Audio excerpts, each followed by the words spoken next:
Hello నేను మిసేశ్రావు. అమరావతి పునర్నిర్మాణం చాలా వేగంగా జరుగుతుంది. సింగపూర్ కన్సార్టియం తోటి గతంలో కుదుర్చుకున్నటువంటి ఒప్పందాలు ఏ విధంగా ఉన్నాయో అదే తరహాలో ఇప్పుడు కూడా అమరావతి పునర్నిర్మాణం జరుగుతుంది. దాంట్లో భాగంగా ఏపీ ఎన్ఆర్టీ రెండు ఐకానిక్ టవర్స్, ఈ రెండు ఐకానిక్ టవర్స్ని 36 అంతస్తులతోటి నిర్మిస్తూ ఉన్నారు. ఇది అమరావతికే ఒక తలమానికంగా కనిపించబోతోంది.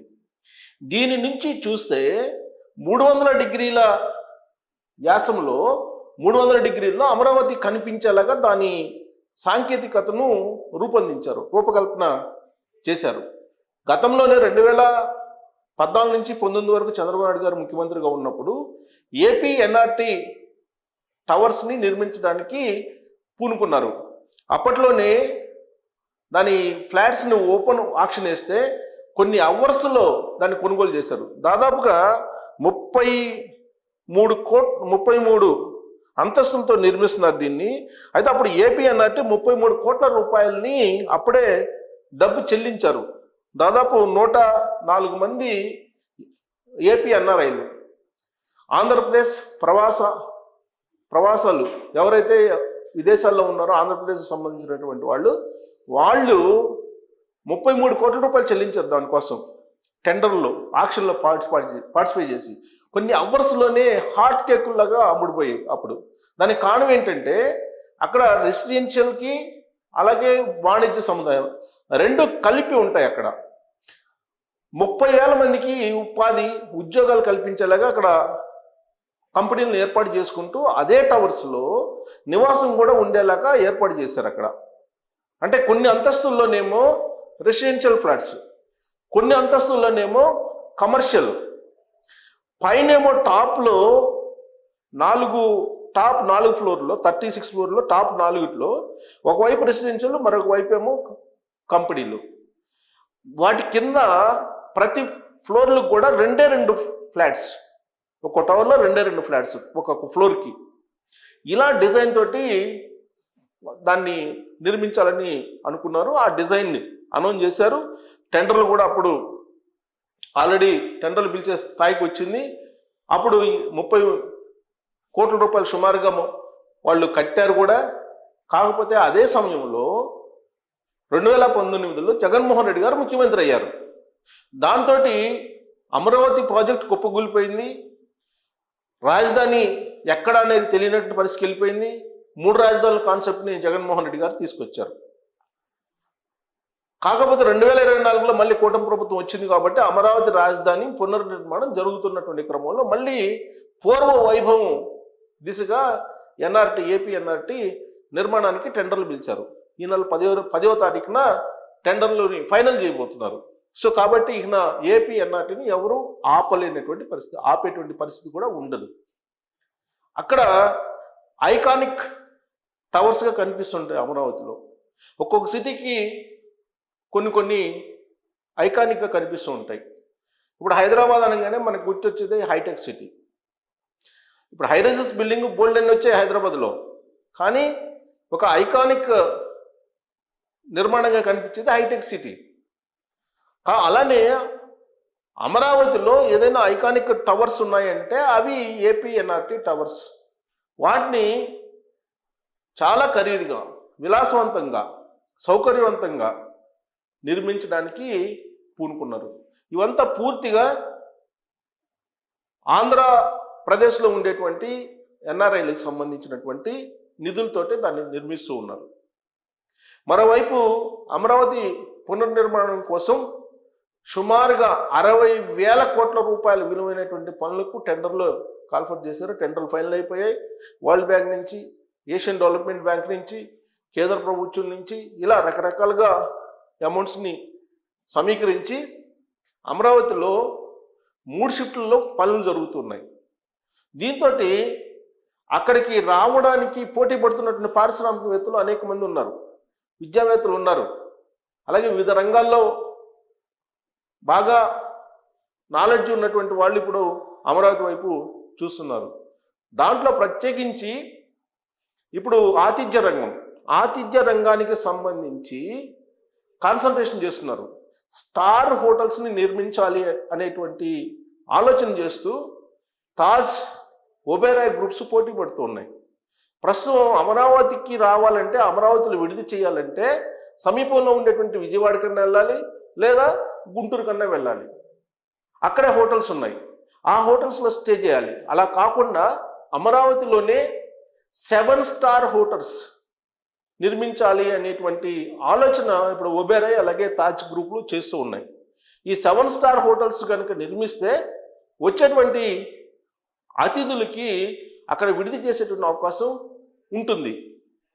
2028 నాటికి పూర్తి స్థాయిలో అమరావతి నిర్మాణం కనిపించబోతుంది, అమరావతి పట్టణం కనిపించబోతుంది. ఆ లోపుగానే ఆతిథ్యం ఇచ్చేదానికి 7 స్టార్ హోటల్స్ సిద్ధం కావాలి అనేటువంటి ఆలోచనతో ప్రభుత్వం ఉంది అని చెప్పి గ్రహించినటువంటి ఒబెరాయ్ అలాగే తాజ్ లాంటి గ్రూప్స్ ముందుకు వస్తున్నాయి అక్కడ హోటల్స్ నిర్మించడానికి. దానికి సంబంధించినటువంటి భూములు ఇవ్వడానికి కూడా ప్రభుత్వం సిద్ధంగా ఉంది. ఇప్పటికే అమృత, విట్టు ఇలాంటి విద్యా సంస్థలు అనేకం వచ్చాయి అక్కడికి, ఇంకా వస్తూ ఉన్నాయి. రాబోయేటువంటి రోజుల్లో డ్రోన్ హబ్గా, ఆర్టిఫిషియల్ ఇంటెలిజెన్స్ హబ్గా మారబోతుంది అమరావతి రాజధాని. ఇప్పటికే ఎమ్మెల్యే క్వార్టర్స్ అయిపోయాయి, హైకోర్టుకు సంబంధించిన టెండర్స్ ఫైనల్ అయిపోయాయి, అలాగే సచివాలయానికి సంబంధించినటువంటి టెండర్స్ ఫైనల్ అయిపోయాయి. ఇలా రకరకాల భవనాలకు సంబంధించినటువంటి టెండర్స్ కూడా ఫైనల్ అయిపోయాయి. సో 2028 నాటికి కంప్లీట్గా అమరావతి ఒక స్వరూపాన్ని చూడొచ్చు మనం. అలాగే దానికి చుట్టుపక్కల నేషనల్ హైవేకి అనుసంధానం చేయడానికి దాదాపు 16 రోడ్స్ని ఏర్పాటు చేస్తున్నారు. సో ఇలా అత్యాధునికమైనటువంటి సాంకేతిక పరిజ్ఞానంతో మౌలిక వనరులను కల్పించడానికి, గ్రీన్ సిటీ రూపకల్పన చేయడానికి చంద్రబాబు నాయుడు గారు ప్రయత్నం చేస్తున్నటువంటి క్రమంలో ఎన్ఆర్ఐలు ఆంధ్రప్రదేశ్ డెవలప్మెంట్లో భాగంగా అమరావతికి వచ్చి ఏపీ ఎన్ఆర్టీని ప్రారంభించి అక్కడి నుంచి కంపెనీలు నడపడం ద్వారా ఉద్యోగాలు కల్పించాలి అనే ఆలోచన చేస్తూ ఉన్నారు. ప్రస్తుతం అమెరికాలో కూడా పరిస్థితి అంత బాగలేదు. ట్రంప్ అమెరికా అధ్యక్షుడైన తర్వాత అక్కడి నుంచి అమరావతికి వచ్చి అమరావతిలో కంపెనీలు పెట్టి అక్కడ జన్మభూమికి వాళ్ళు అంకితం అయిపోవాలి అనేటువంటి ప్రయత్నం చేస్తూ ఉపాధి అవకాశాలని కల్పించేటువంటి ప్రయత్నం చేస్తున్నారు. సో దాంట్లో భాగంగా కేవలం 104 మంది ప్రవాసాంధ్రులు ఈ ఐకాన్ టవర్స్లో 33 కోట్ల రూపాయలు పెట్టుబడి పెట్టారు. 33 కోట్లు. ఈ 104 మంది బిజినెస్ టైకూన్స్, వీళ్ళు ఇతర దేశాల్లో స్థిరపడి ఉన్నారు. వీళ్ళు రాబోయేటువంటి రోజుల్లో 30,000 మందికి ఉద్యోగాలు ఇచ్చేటువంటి కంపెనీలను పెట్టబడుతున్నారు. ఈ 104 మంది 2 టవర్స్, 36 అంతస్తుల టవర్స్లో ఉండబోతున్నారు. వాళ్ళు ఆ కంపెనీలు కూడా పెట్టబోతున్నారు.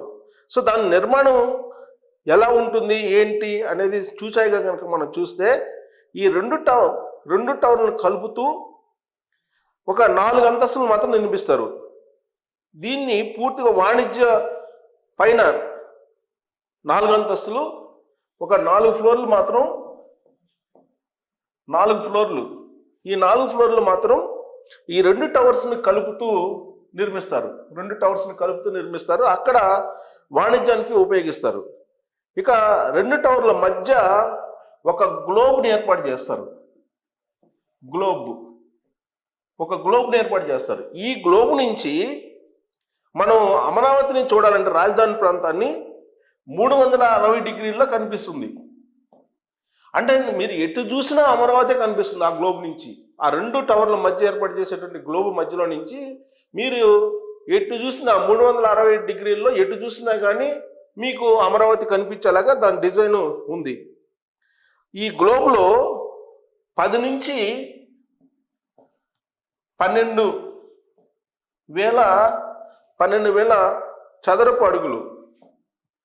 చదరపు అడుగుల విస్తీర్ణంలో రెస్టారెంట్లు, కిచెను, ఇక్కడ రెస్టారెంట్లు, కిచెను,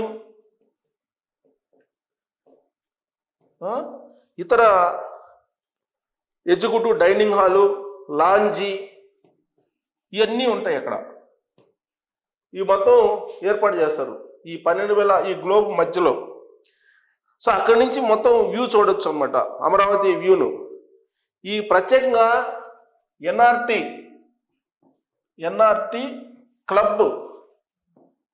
క్లబ్ కూడా ఒకటి ఏర్పాటు చేస్తున్నారు దాంట్లో. సో ఇవన్నీ కూడా వెసులుబాట్లు. సదస్సులు అలాగే సమావేశాలు నిర్వహించుకోవడానికి 2000 సీట్లతోటి ఆడిటోరియం, 2000 సీట్లు కెపాసిటీ ఆడిటోరియం ఉంటుంది. సో అందుకే ఇది ఒక ఐకానిక్ భవన్గా కనిపిస్తూ ఉంటుంది. తర్వాత యాంఫీ థియేటర్ 1500 సీట్లతోటి యాంఫీ థియేటర్, ఈ కొత్త టెక్నాలజీ తోటి ఏర్పడింది యాంఫీ థియేటర్. ఇది 1500 సీట్లతోటి యాంఫీ థియేటర్ ఏర్పాటు చేస్తారు దీన్ని. సో ఇలా డిజైన్ చేసి ఉన్నారు ఇది. సో ఈ భవనం 36 అంతస్తుల్లో ఉంటుంది. 2 టవర్లో కూడా ఒక్కో దానిలో 29 అంతస్తులు ఉంటాయి. మొదటి టవర్లోని 29 అంతస్తుల్లో ఒక్కో అంతస్తుకి, మొదటి టవర్లో ఒక్క అంతస్తుకి 2 ఉంటాయి ఫ్లాట్స్, రెసిడెన్షియల్ ఫ్లాట్లు. రెండో టవర్లో, దీనికి ప్యారలల్గా ఉండే టవర్లో ఆఫీసులు ఉంటాయి, కార్యాలయాలు రెండో టవర్లో. ఇలా డిజైన్ చేసి నిర్మించారు. సో 30,000 మందికి ఉపాధి అవకాశాలు కనిపిస్తున్నాయి అంటున్నారు. దీన్ని 3 దశల్లో, 3 ఫేజెస్లో 3 దశల్లో దీన్ని నిర్మించడానికి ఇప్పుడు సిద్ధమయ్యారు. 2028 నాటికి ఇది కంప్లీట్ అవుతుంది. 2028 నాటికి ఇది కంప్లీట్ అవుతుంది. సో ఇప్పుడు టెండర్లు పిలుస్తున్నారు 10వ తారీఖున. ఈ 3 దశల్లో మొదటి దశలో ఫౌండేషన్ ఇప్పుడు టెండర్లు 10వ తారీఖున పిలుస్తున్నారు. ఆ తర్వాత బిల్డింగ్ సూపర్ స్ట్రక్చర్కి, ఆ తర్వాత కనిపించేటువంటి భాగానికి అంటే ఎలివేషన్కి వీళ్ళు మొత్తం టెండర్లు పిలుస్తున్నారు. టోటల్గా 600 కోట్లతో దీన్ని నిర్మిస్తున్నారు. 600 కోట్లతోటి ఇదంతా కూడా ఏపీఎన్ఆర్టీ ప్రవాసాంధ్రుల డబ్బులు. ఇది దీంట్లో ఆంధ్రప్రదేశ్కి సంబంధించిన ప్రభుత్వం డబ్బులు 1 పైసా ఉండదు. కేవలం ఏపీఎన్ఆర్టీ ద్వారా సేకరించినటువంటి డబ్బుతోటే ఇదంతా నిర్మించబోతున్నారు. కాబట్టి ఈ ఐకానిక్ భవన్ అనేది అమరావతికి హైదరాబాద్కి ఒక హైటెక్ సిటీ ఎలానో అమరావతికి ఈ ఐకానిక్ భవన్స్ కనిపించబోతున్నాయి. వీటితో పాటు 7 స్టార్ హోటల్స్ కూడా రాబోతున్నాయి. అందుకే అమరావతి తగ్గేదే లే అంటున్నారు. కాకపోతే ఆ స్థాయిలో అక్కడ రియల్ ఎస్టేట్ భూమి అయితే లేదు ప్రస్తుతానికి. రాబోయేటువంటి రోజుల్లో ఉండే అవకాశం ఉందని చెప్పి అంటున్నారు. మరి దీనికి ప్రధాన కారణం ఏంటి అనేది మీరు ట్రోల్స్ రూపంలో తెలియజేయచ్చు. Thank you.